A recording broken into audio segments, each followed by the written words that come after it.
na ito ay People of the World Goes to Morong Bataan. At yes, matutuloy na din ang plano. Nakulayan na ang drawing. Ito na nga, dahil hindi naman ako nainom, pumunta na lang kami dito ni Eden. Sa tabing dagat, nagmuni-muni lang kaming dalawa. Grabe, uy, na-miss ko to. Ba't ganito yung ano nyo na, yung mga manok mo dito sa akin dito na?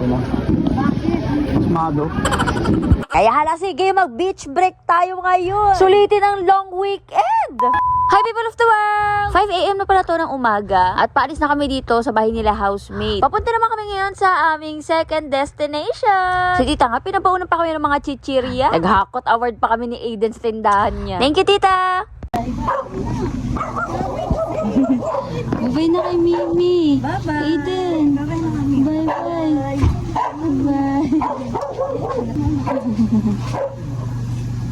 Sis. Bye-bye. Hi.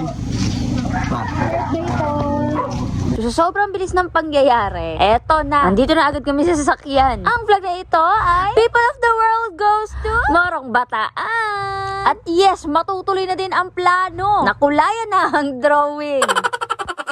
Sakto naman at long weekend ngayon. At 3 days and 2 nights pala kami mag-i-stay sa Bataan. At 11 kaming lahat. Sobrang bilis lang din ng biyahe namin. Hindi naman siya nakakainip. Dahil nga naman pag magkakasama kami, Diyos ko, ang daming pwedeng pagchismisan. And finally, we're here at Playa Azul Resort Morong Bataan. So, uy, welcome to my mini vlog. Uy, kaway kayo. Kaway. Woo! Taga Manila boy. Ayun lang boy. Pagkarating nga namin pinamalengke na muna namin yung mga lalaki. At sabi ko nga din kay housemate mag-vlog siya. Kaso si Akla for the tripper, nahiya daw siya maghawak ng cellphone. Iya pa walang ya naman siya.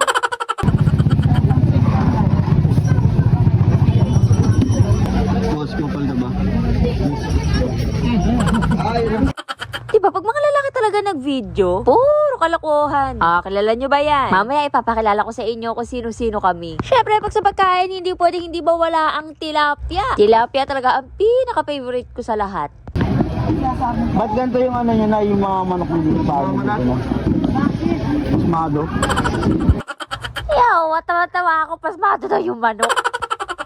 Anyway, yan nga, namili pa sila ng mga kailangan. At good thing din kasi malapit lang dito lahat. Mga convenience store, grocery, palengke. Kaya pag may nakalimutan kaming bilhin, pwede naman lumabas. Bali mga 6:30 AM pala kami nakaalis. At 11:45 naman kami nakarating dito ng tanghali. 4 to 5 hours ang biyahe. From Novaliches, kasi doon kami nagkita-kita. O, ayan na nga ang lovebirds, nagluluto na. So, ayan pala si Hanabishi at ang kanyang fiancé. At o, alam nyo ba, ang ganda dito sa Morong Bataan. Na-inlove nga ako agad dito sa lugar na to. At sakto pa, pagkarating namin ngayong araw, kami lang ang guest, kaya parang sa amin tong buong resort. Dapat nga magdadagat lang kami, pero sabi ko, dun din tayo sa may pool kasi nga kasama namin si Aiden. At yes! First beach ito ni Aiden. At dahil nga nabinyagan na siya, ako nag-iya sa kanila na umalis kami. Tsaka na-feel ko din kasi na-stress na sila sa work. Kailangan nila ng break, ano? Kaya hala, sige, mag-beach break tayo ngayon. Sulitin ang long weekend.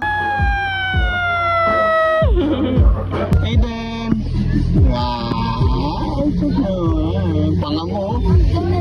Nakakainis yung panga mo. Aiden! Aiden! Aiden!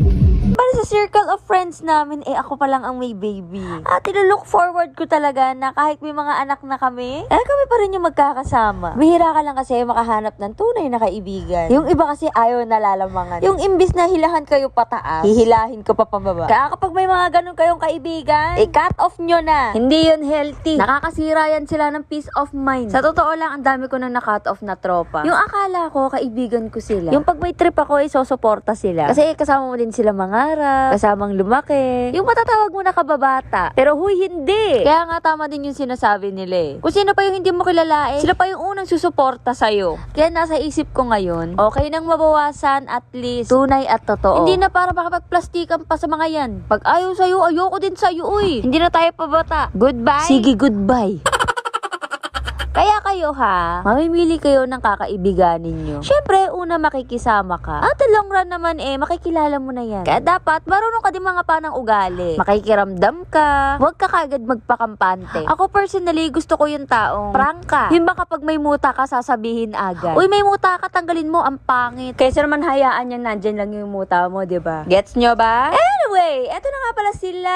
Kasama din namin ang mga kapatid ni Hanabishi at mga partners nila. Ganyan kami kadikit ni Hanabishi. Pati ang mga pininsan niya, tito, tita, kilala ko. Dahil nga simula elementary, hanggang ngayon, nagkaanak na ako, ay magkasama pa rin kami. So, sa mga new followers ko dyan, sino nga ba si Hanabishi? Anak-anakan ko siya since elementary. At na-influensyahan ko na nga din siya mag-vlog. Kaya naman i-comment ko sa comment section yung link ng page niya. At sana kung paano nyo ako supportahan, ganun din yung pag-support nyo sa kanya. So, eto na nga, dahil hindi naman ako nainom, pumunta na lang kami dito ni Eden. Sa tabing dagat, nagmuni-muni lang kaming dalawa. Grabe, uy, na-miss ko to.